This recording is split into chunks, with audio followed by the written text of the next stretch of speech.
سامعین، welcome to my channel Voice of Mona. ہماری آج کی سٹوری کا نام ہے اٹل فیصلہ۔ عمر 12-13 سال کا تھا۔ پڑھائی اچھی جا رہی تھی۔ گھر کے حالات بہت خراب تھے۔ والدین کے مالی حالات کی وجہ سے جھگڑے ہوتے رہتے تھے۔ اسکول کی فیس نہ گئی تو ماسٹر صاحب نے کھڑا کر کے بہت باتیں سنائیں۔ سمر رو رہا تھا۔ اس نے اٹل فیصلہ کر لیا کہ وہ صرف پیسہ کمائے گا اور کچھ نہیں۔ پھر اس دن کے بعد اس نے پڑھائی چھوڑ دی۔ وہ کام کرنے لگا، کمانے لگا۔ جو کماتا لا کے ماں کو دیتا۔ اس کی والدہ بھی کام کرتی تھیں۔ اب حالات اچھے ہونے لگے۔ وہ بہت محنت کرتا تھا، صرف کام اور کچھ نہیں۔ اس کا کوئی دوست بھی نہیں تھا۔ پھر آہستہ آہستہ حالات کافی چینج ہو گئے، لیکن گھر کے جھگڑے ختم نہیں ہوئے۔ پھر اس کا ذہن بہت کچھ سوچنے لگا۔ وہ کچھ نہیں کر پاتا تھا۔ کچھ چینج ہونے لگا۔ اب اس کی ماں نے اس کا رشتہ کر دیا تھا۔ وہ خوش تھا، اپنی زندگی میں مگن تھا۔ اب گھر کا سارا خرچ اس کی ماں نے اس کے ہاتھ میں ہی دے دیا تھا۔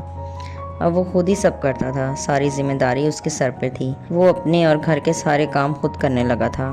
اس نے گاڑی خرید لی جس کی قسطیں وہ خود دیتا تھا۔ وہ ذمہ دار انسان بن چکا تھا۔ وہ باپ ہونے کے سارے فرائض نبھا رہا تھا۔ اس کی ماں نے صرف اپنی 2 بیٹیوں کی ذمہ داری لی تھی۔ ان کی ہر ضرورت کا وہ خیال رکھتی تھی۔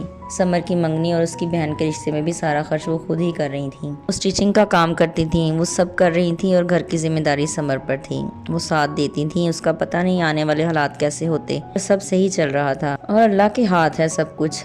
وہ سب خود ہی کرواتا ہے۔ اس کی ذمہ داریوں میں اضافہ ہونے والا تھا۔ اس کی بھی شادی ہونا تھی۔ اس ٹائم سے کام کر رہا تھا۔